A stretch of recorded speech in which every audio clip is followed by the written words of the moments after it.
Halo, ketemu lagi dengan Iqbal Alamsah di channel pembelajaran. Hari ini kita akan membahas mengenai tema 2, subtema 4, pembelajaran yang kedua. Kita mulai pembelajaran adik-adik. Yo!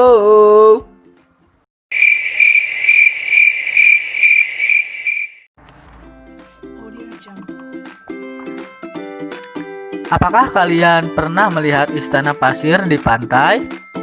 Nah, adik-adik, jika kalian pergi ke pantai, mungkin kalian akan melihat seperti ini. Istana pasir, tuh lihat. Ini adalah istana pasir. Nah, istana pasir ini dibuat dari pasir pantai. Biasanya kalau anak-anak pergi ke pantai, mereka suka bermain pasir. Benny ingin bermain pasir. Ia akan membuat istana pasir. Benny ingin membuat istana pasir. Istana pasir. Istana pasir adalah bermain membuat bangunan istana terbuat dari pasir. Bahan utama yang digunakan adalah pasir dan air.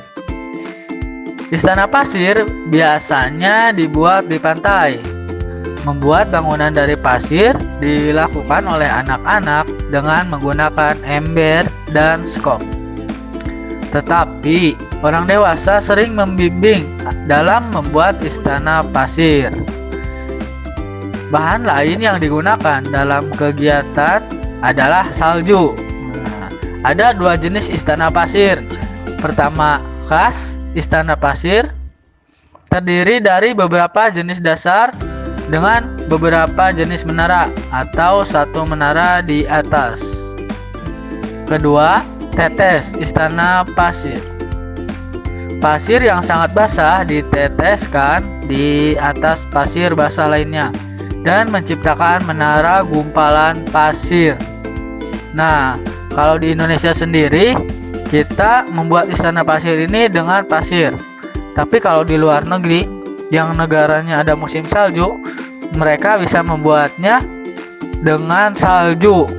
Tapi ingat adik-adik, kita tidak bisa masuk ke dalamnya.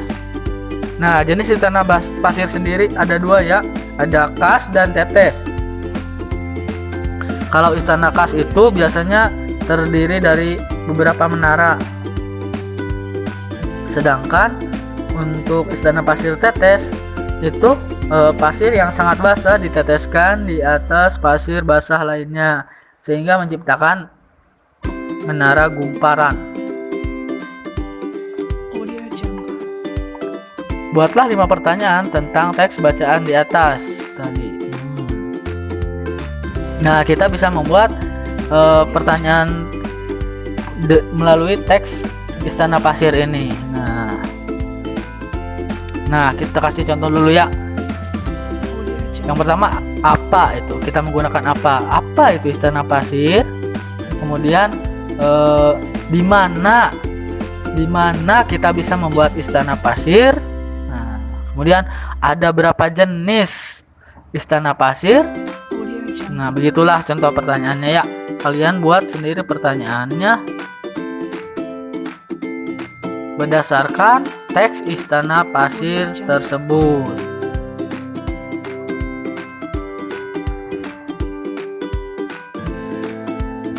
Jawablah pertanyaan berikut sesuai dengan isi teks bacaan. Yang pertama, apa bahan utama membuat istana pasir?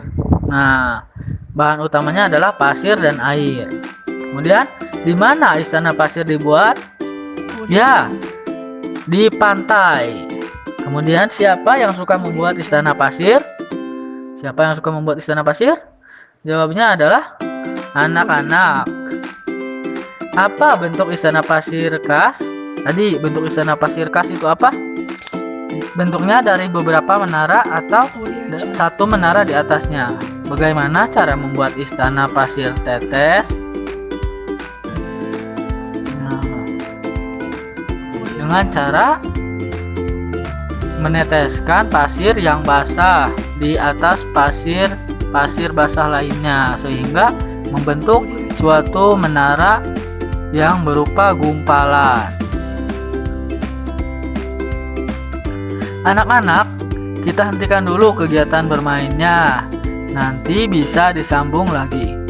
Sekarang kita melakukan pengamatan tentang benda yang ada di pantai dan benda yang digunakan untuk membuat istana pasir. Kata Bu Guru. Iya, Bu, jawab anak-anak. Nah, di sini ada benda-benda yang digunakan untuk membuat istana pasir. Yang pertama ada air. Nah, kita akan belajar apa sih ciri-ciri air? Coba kalian masih ingat tidak minggu kemarin? Ciri-ciri air itu apa? Bentuknya selalu berubah sesuai dengan tempatnya. Kemudian apalagi? Kalau air ini tidak berwarna. Nah, kalau air ini tidak berwarna nih, yang ini. Tutupnya warna biru. Nah, lihat, ada di dalam botol. Air ini termasuk benda cair. Itu yang bisa kita amati pada gambar ini. Kemudian benda berikutnya ini ada pasir. Nah, pasir ini dari butiran-butiran ya adik-adik. Pasir ini bukan benda cair, walaupun bisa dicetak dengan cetakan ya. Biasanya kalau kalian bermain, nah pasir ini termasuk benda padat karena yang kita lihat adalah butiran-butirannya. Nah, kalian bisa sebutkan pasir ini berwarna coklat, bentuknya tetap, lalu termasuk benda padat. Itu adalah ciri-ciri pasir. Kemudian berikutnya ada ember. Nah, dari ember ini kalian bisa temukan ciri-cirinya tidak? Berwarna biru. Kemudian mungkin ember kalian ada yang berwarna hijau, ada yang berwarna kuning. Nah, digunakan untuk apa ember ini? Digunakan untuk tempat air, bentuknya tabung. Kemudian benda berikutnya ada skop. Nah, ini skop. Ada yang besar, ada yang kecil. Nah, ada yang terbuat dari plastik, ada juga yang terbuat dari besi. Nah, kalian bisa sebutkan ciri-cirinya. Terbuat dari besi, terbuat dari plastik, terbuat dari kayu. Nah, gunanya untuk menyodok tanah atau mengambil pasir. Kemudian ada pegangannya, termasuk benda padat.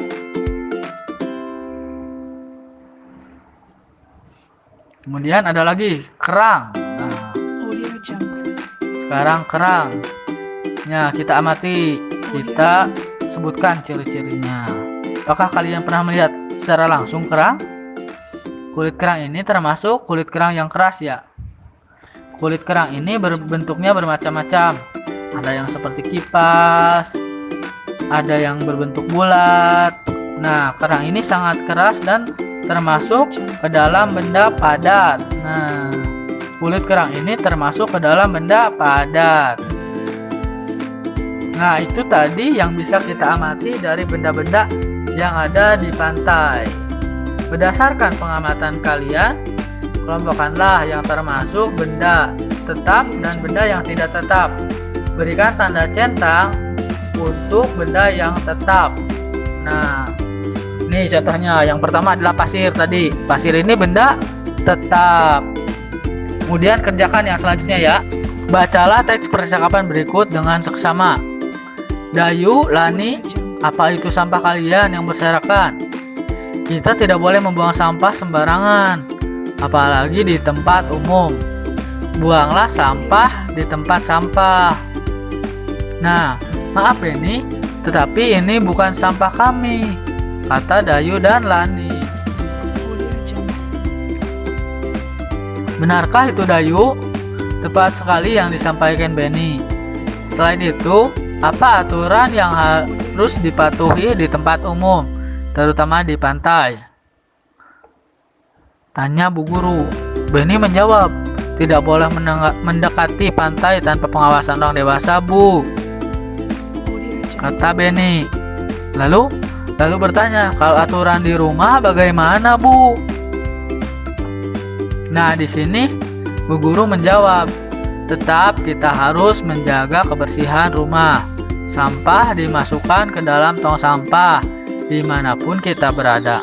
Sampah harus dimasukkan ke dalam tong sampah.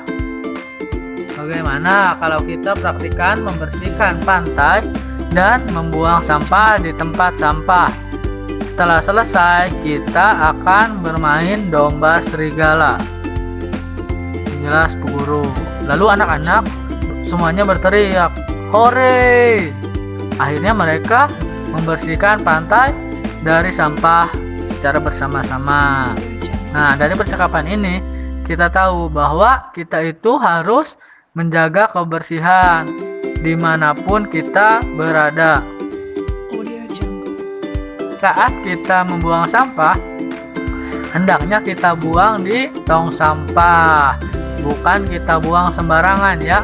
Itu bisa menyebabkan banjir, lalu selokan tersumbat, bisa menjadi sarang penyakit ya. Kalian jangan sampai membuang sampah sembarangan. Di tempat umum juga terdapat aturan. Kita harus menaati peraturan yang berlaku. Di tempat wisata kita harus menaati aturan. Aturan di tempat wisata itu bermanfaat untuk menjaga keselamatan dan kenyamanan semua pengunjung. Jadi aturan itu bermanfaat sekali ya adik-adik. Contoh aturan yang terdapat di tempat wisata. Yang pertama, menjaga kebersihan dengan tidak membuang sampah sembarangan atau tidak mencoret-coret fasilitas tempat wisata. Kemudian menjaga barang pribadi yang kita bawa saat berwisata.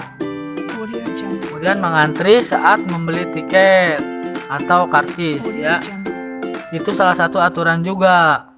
Kemudian tidak merusak fasilitas wisata yang disediakan.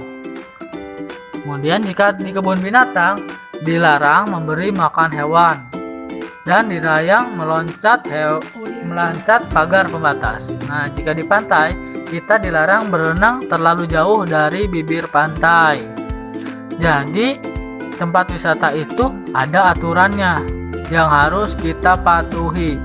Contohnya jika di kebun binatang ada pembatasnya, kita tidak boleh melewati pagar pembatasnya karena itu akan berbahaya bagi diri kita.